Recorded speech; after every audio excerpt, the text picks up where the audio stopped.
Olá e bem-vindos! Vamos começar nossa conversa hoje num Brasil que parece bem distante. Anos 80. Regime militar ainda, né? Exatamente. A censura era pesadíssima, liberdade de expressão era algo que mal se falava.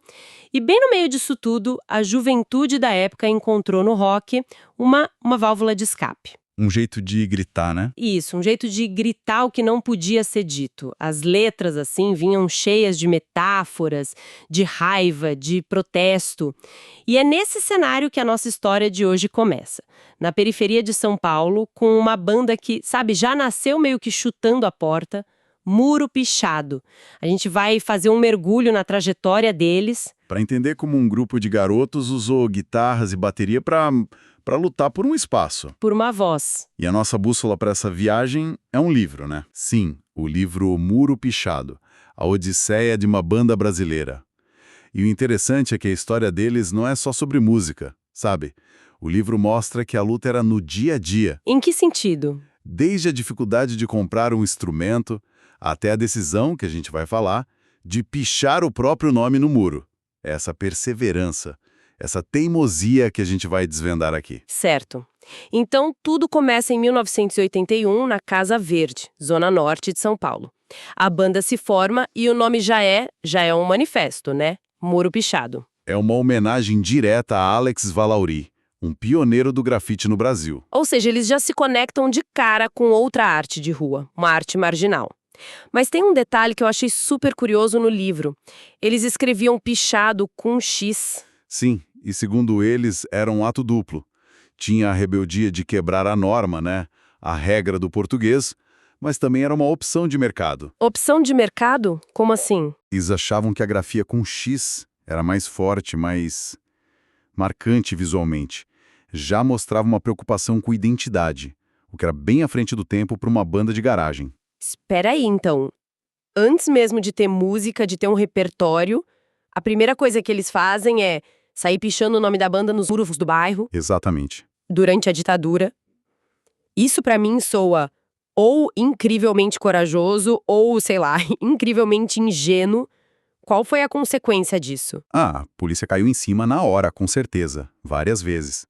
O livro descreve que era um ato de demarcação de território, sabe? De dizer a gente existe, a gente tá aqui. A identidade dele se tornando física, visual, Isso. antes mesmo de ser sonora. Era uma provocação direta. Ali eles já mostravam quem eram, barulhentos e que não levavam desaforo para casa. E essa atitude toda se refletia nas músicas, claro. Mas o livro aponta para uma coisa mais complexa, uma dualidade, certo? Exatamente. O prefácio do livro destaca isso muito bem. Você tinha música de protesto, direta, com raiva, mas ao mesmo tempo eles tinham um lado sentimental muito forte. Tipo o quê? Um exemplo perfeito é a música UTI. Ela foi composta em homenagem ao Gerson, um dos primeiros integrantes que faleceu. É uma canção sobre luto, sobre dor. Entendi. Essa mistura do grito político com a vulnerabilidade pessoal era o que tornava eles tão interessantes. Não dava para colocar numa caixinha só. E quem eram as pessoas por trás disso? O núcleo da banda tinha 4 figuras principais, né? Billy Jaguar, no vocal e guitarra. Wilson Brida na guitarra solo, Mau Mau no vocal e contrabaixo e o Eli Batera na bateria. Cada um com sua personalidade, imagino. Totalmente. E o livro pinta um retrato bem claro da dinâmica. Funcionava como uma democracia, o que para uma banda de rock já é quase um milagre. E como era essa democracia? Brida e o Billy Jaguar são descritos como os de temperamento mais explosivo, a energia criativa mais caótica. E aí entrava o Hélio Batera. Ele era o sábio, o conselheiro, o moderador. O ponto de equilíbrio. Exato, o cara que acalmava as coisas. E o Mau Mau? Onde ele se encaixava nisso tudo? O Mau Mau desde o começo tinha o pé no chão. Era o cara com a visão de negócio, pensando em como transformar aquela paixão em algo sustentável. Interessante essa mistura. Essa combinação de perfis foi o que permitiu que a amizade e a banda sobrevivessem por tanto tempo, apesar dos atritos, né? Ok, então você tem essas 4 personalidades, essa química, mas uma banda precisa de equipamento, de um lugar para tocar. Como é que eles resolviam isso nos anos 80, sendo da periferia? Ah, não resolviam. Era um cenário desolador que o livro descreve. Instrumentos importados, tipo uma Fender, uma Gibson. Era um sonho impossível. Por quê? A economia era fechada, era tudo caríssimo. A opção era usar equipamentos nacionais, Janine, Tonante, que eram caros para o bolso deles e, segundo os relatos, a qualidade não era a mesma. Era uma luta constante só para conseguir tirar um som decente. E aí que entra uma das melhores histórias do livro, a do teste do L. Batera. É fantástica. É inacreditável. O baterista anterior tinha saído da banda e, como era comum, levou o instrumento com ele. Eles ficaram sem bateria. E aí? Aí o L apareceu para fazer o teste e não tinha onde ele tocar. E o que eles fizeram? O Wilson Brida não se deu por vencido. Juntou umas latas de tinta, uns pedaços de madeira e montou uma bateria ali na hora, no improviso. Não acredito. Uma bateria de latas e madeira. Isso é genial. E o L. Batera teve que fazer o teste naquele conjunto de sucata. Mostra um nível de se vira nos 30 que é difícil de imaginar hoje. E ele passou no teste, tocando em latas. Passou com louvor. E esse espírito definiu tudo para eles. Não tinha desculpa, não existia ou não dá para fazer. Eles simplesmente encontravam um jeito. Com a banda completa e essa mentalidade, eles começam a tentar furar a bolha. O livro fala da gravação de um compacto simples, aquele disquinho de vinil, né? Sim, uma música de cada lado. E eles bancaram isso com um sacrifício financeiro gigantesco. Como? Financiaram instrumentos em 24 vezes, o que era uma loucura na época da hiperinflação, emitiram cheques predatados e a divulgação foi na raça. Eles mesmos. Eles mesmos. A pé, entregando disquinho de mão em mão, de rádio em rádio na Avenida Paulista, esperando que alguém tocasse. E no meio dessa luta surge uma oportunidade que parecia ser a grande virada. Uma aparição na TV. No programa do Carlos Aguiar, na TV Gazeta. Para quem não viveu a época, isso era uma vitrine enorme. E não era só se apresentar, tinha um jurado, né? Tinha. E é o jurado mais temido da TV brasileira, um sujeito chamado Clécio Ribeiro. Ele era famoso por destruir os calouros. E o que ele achou deles? Para surpresa de todos, ele adorou a banda.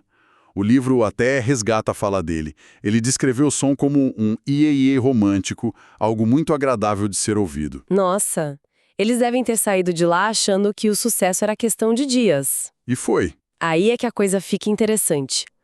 Logo depois, eles conseguem tocar no Radar Tantan. Lugar.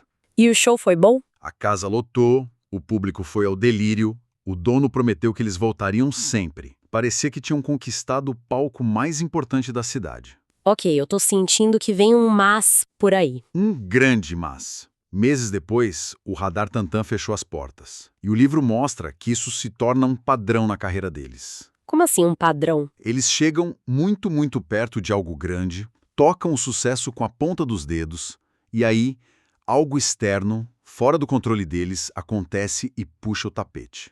É a grande ironia da história deles. E o maior exemplo desse quase foi a história com a gravadora Top Tape, né? Sem dúvida, aquilo parecia ser o contrato dos sonhos. Um LP completo. Um pré-contrato para gravar um LP completo, 12 músicas, era tudo que uma banda independente podia querer. Mas aí, a realidade da indústria musical bateu forte. A gravadora começou a exigir mudanças. Exato. Queriam que eles mudassem o jeito de se vestir, o visual. E a exigência mais absurda. Queriam trocar o vocalista, o Billy Jaguar. Isso. E o livro contextualiza que ele era um dos pouquíssimos cantores negros na cena rock brasileira da época. A decisão da gravadora foi puramente comercial, de imagem, ou o livro sugere algo a mais? O livro é sutil, mas deixa a questão no ar. A justificativa oficial era a imagem, o que era vendável. Mas para a banda, aquilo foi um ataque direto à identidade deles. E eles se viram numa encruzilhada. Ou abriam mão de um dos seus fundadores, de um irmão, em troca do sucesso, ou se mantinham fiéis a quem eram. E eles se recusaram. Categoricamente. E para piorar, o cenário todo ajudou a selar o destino do contrato. O Brasil entrou numa crise econômica brutal, a gravadora mudou de foco e o projeto foi engavetado. Pagaram o preço altíssimo pela integridade. Altíssimo. Mas saíram de lá com a certeza de que não se venderiam. Isso reforçou a postura independente deles para sempre. Vamos falar então do que eles não negociavam de jeito nenhum. As letras. A música deles era um retrato cru da realidade, né? Sem filtro. Completamente. E o melhor exemplo disso é a música Batalha Naval. A inspiração foi uma reportagem do Jornal Nacional em 97 que chocou o Brasil. Eu lembro disso. Mostrava violência policial na favela Naval, em Diadema. Isso. Imagens explícitas de violência, de extorsão, e a letra que eles escreveram era um soco no estômago. Descrevia a cena sem meias palavras. E tocar uma música dessas ao vivo devia gerar problema. Problemas imediatos. O livro narra um show da Band FM na Vila Brasilândia, uma região periférica de São Paulo. E tinha policiais fazendo a segurança do evento. E aí, quando eles começaram a tocar Batalha Naval, os policiais se sentiram ofendidos e tentaram invadir o palco para parar o show. E isso já na democracia, não era mais a ditadura. Exato, o que torna tudo ainda mais significativo. Mostra que a liberdade de expressão ainda era um campo de batalha. Qual foi a reação da banda? Foi brilhante. Em vez de recuar, eles terminaram a música e emendaram com o Selvagem dos Paralamas do Sucesso. Que é outro hino de crítica social. Foi uma resposta musical. Uma forma de dizer, não vamos nos calar. E não era só essa, né? O livro cita outras letras muito fortes. Gritos do Subúrbio, Mégera. Gritos do Subúrbio era sobre a violência urbana. Mégera era uma metáfora sobre a censura da ditadura. As músicas eram a crônica da vida deles. Eram o jornal falado da periferia. A história avança e a gente chega nos anos 2000. Depois de mais de 20 anos de estrada, eles finalmente conseguem gravar o primeiro CD completo. Como isso aconteceu? Foi um projeto feito em casa, literalmente. O Mau Mau, o baixista com visão de negócios, a essa altura já tinha montado o próprio estúdio, o Grava Sampa. Então ele mesmo produziu o CD? Ele mesmo. Foi um projeto super cuidadoso, a capa foi do cartunista Márcio Baraldi, teve participação do guitarrista Bibo Bueno. Era a realização de um sonho de décadas. E qual a importância desse CD na história deles? É o registro definitivo, a passagem da precariedade das fitas cassete para a tecnologia digital da época. Músicas como Via Cruzes soam quase como uma autobiografia, sabe? A letra fala sobre a trajetória deles. Exato. Sobre a estrada dolorosa percorrida pela banda. Foi o momento em que eles puderam finalmente registrar o trabalho de uma vida com a qualidade que ele merecia. E aqui a gente chega na ironia final da saga do Muro Pichado. Eles atravessam tudo, ditadura, crises, indústria musical, e finalmente gravam o CD. Mas o mundo muda de novo. E como muda? Hoje, na era do streaming, onde está essa música? Esse é o ponto mais melancólico do livro. O material deles é praticamente impossível de achar online. Eles venceram a barreira da gravação física, mas não fizeram a transição para o mundo digital. O CD se tornou uma peça de museu. Exatamente. O CD que deveria eternizar a obra deles acabou se tornando ele mesmo uma relíquia de um tempo que passou. E por que isso aconteceu? Foi uma decisão consciente ou eles simplesmente ficaram para trás? O livro sugere que reflete o espírito deles. Eles eram uma banda do faça você mesmo, focados na música, na mensagem, no show ao vivo. Nunca tiveram uma grande estratégia de marketing. Eles eram do muro, da garagem, do palco, não do clique. Perfeito. Não eram do algoritmo. É um testemunho de resistência, mas também um retrato de uma era que, de fato, desapareceu. Então, quando a gente olha para toda essa jornada, o que fica? Qual é o legado do Muro Pichado? Fica a história de uma banda que foi a crônica de seu tempo e de seu lugar. Eles são um símbolo de perseverança e, acima de tudo, de integridade. A luta deles não era só contra a opressão política. Não. Era também contra as imposições de uma indústria que queria pasteurizá-los. Eles nunca chegaram ao estrelato nacional, mas o impacto que tiveram na cena local, a coerência que mantiveram, isso é inegável. É uma definição diferente de sucesso, então. O sucesso deles não está nos discos de ouro, mas na fidelidade aos próprios valores. O livro usa uma frase ótima, diz que eles permaneceram entrincheirados entre as colunas de um resistente muro pichado. Eles nunca abandonaram o muro que lhes deu o nome. Nunca. E isso nos deixa com uma questão para refletir, né? Hoje, num mundo em que o sucesso de um artista é medido em milhões de streams, em viralização, em visibilidade online... O que de fato define o verdadeiro legado? Exato. Seria a fama massiva, que muitas vezes é passageira, ou seria a integridade inabalável de uma mensagem, mesmo que ela ecoe só para alguns, como um grafite resistente num muro esquecido da cidade?